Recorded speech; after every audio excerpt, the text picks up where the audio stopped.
Hey, it's Tim, Pickup Truck Plus SUV Talk. I am in Florida, not Nebraska, and I have a Toyota Highlander. I have the family with me in the vehicle. Let's go and talk about this Toyota Highlander. I'll talk to you about the exterior, interior. We'll talk about where the kids' storage is, how much storage we have in the vehicle, a few likes, dislikes. We'll get on the road, go for a drive, and I'll tell you about the driving impressions of this Toyota Highlander. So let's go and take a look.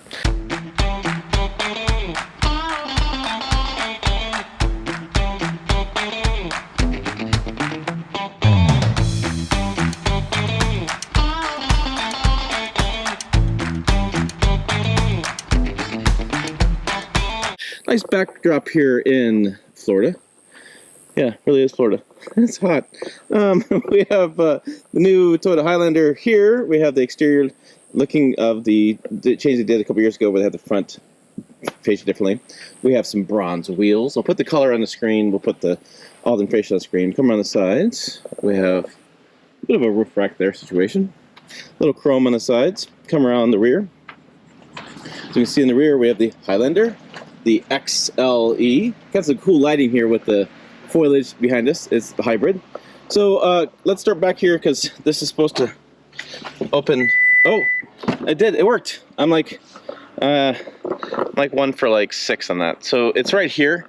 Use your foot with the key fob in your pocket, and it's supposed to open up automatically, and actually will close automatically as well.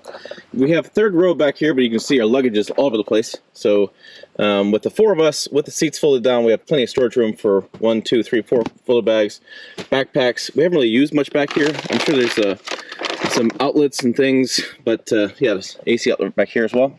But we haven't used it because we have so much with the luggage back here. But the seats work all right. We've had 6 people in here before, picked up some grandparents, and everybody fit. The kids fit back there okay, and so plenty of room there in the third row. But let's see if this will close with our foot. So we'll go.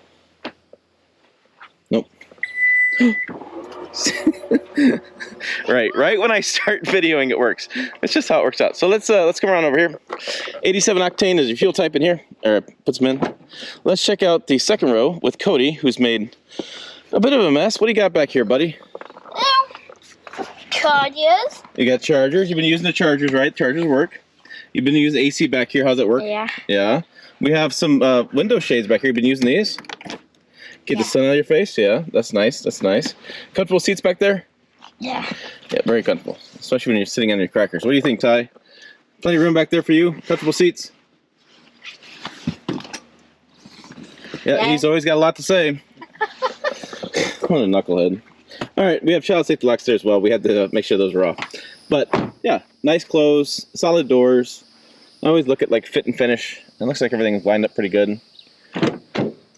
So there, good and solid. And yeah, let's check underneath the hood. Take a look. I think this is I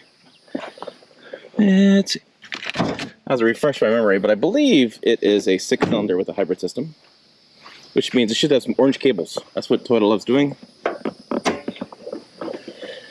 All right, there's your engine, and there's your orange cables in the back, which go to a battery, and that's what the hybrid system uses. Either it'll use battery until the battery's depleted, and then it'll charge the battery with the engine.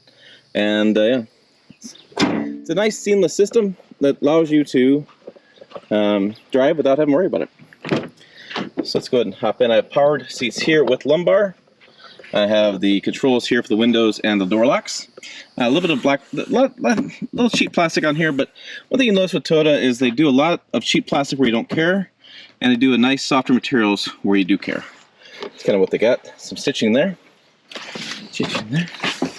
Okay. Hop in. We'll start her up. Your infographic there. Turn that all the way down.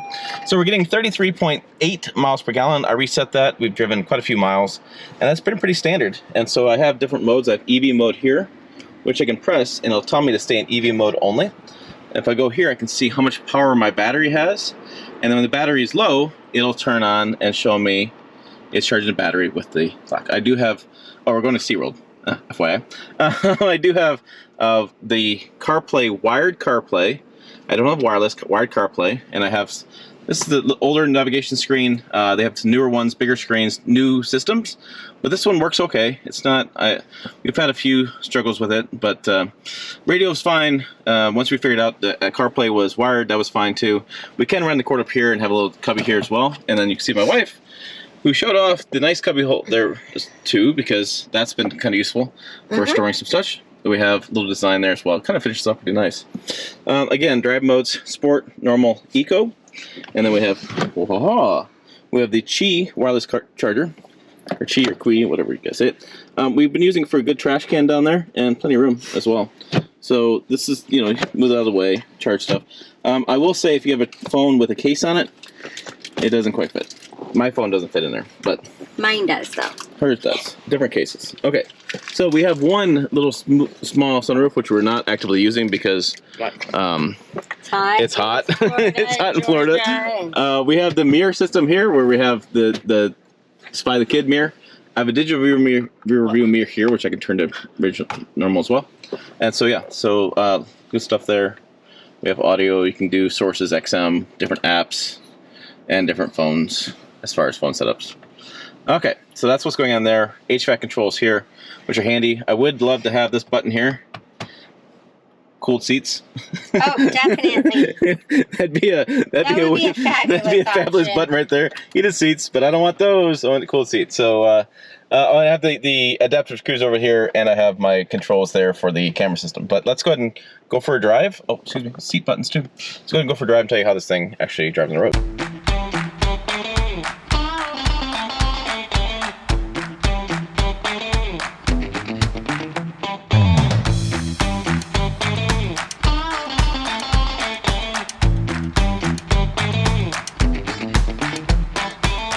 Okay, out here on the road with the Toyota Highlander, you know, the point, going for a drive. That's the point of vehicles. Getting point A or point B. All over the place this morning. I had a donut this morning. Might be throwing me off. I don't know. It could be one of those things. But it is nice and smooth. It's a smooth driving experience as far as it handles pretty decent for a 3-row SUV. It's not a Porsche 911. You're not going to go through the corners at 90 miles an hour. Pretty comfortable as far as seat comfort is nice. I will say that the suspension, if you do hit some non-perfect roads, you do feel it a little bit more than I would expect. And this right here, so it goes into the power band. So we have a tachometer that goes charged, eco, and power, and it feels like it's going fast, but it feels like it's making a lot of noise, and it creates some questions like, is the transmission holding the gear wrong? Is it shifting wrong? And until you get used to it, it definitely feels weird. And I think that's just also from the fact that, you know, I drive 100 different SUV brands a year, different types and stuff, and they all operate a little bit differently. And in this case, it is interesting when you get on it. It feels like it needs to go, but it is going. You have that engine noise sound that creates some confusion. Wind noise has been pretty good. It's been pretty quiet. We haven't had any problems there. We even drove with the windows down, and that was pretty nice in here. Yeah, no problem there. Short time period until we ran out of cooled air, and then we had to roll the windows up again.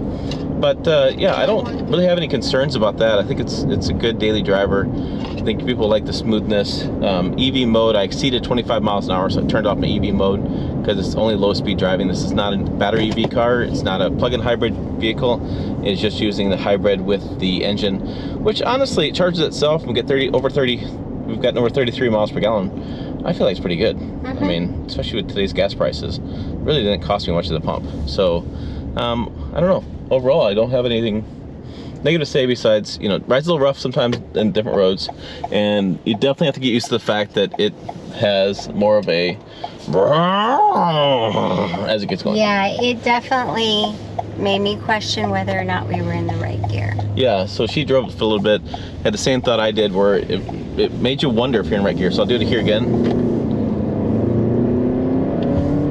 And yeah, I mean, I'm going 45, 50, 60, but it just sounds different. It sounds weird. So, all right, there's our thoughts on these Toyota Highlander, right?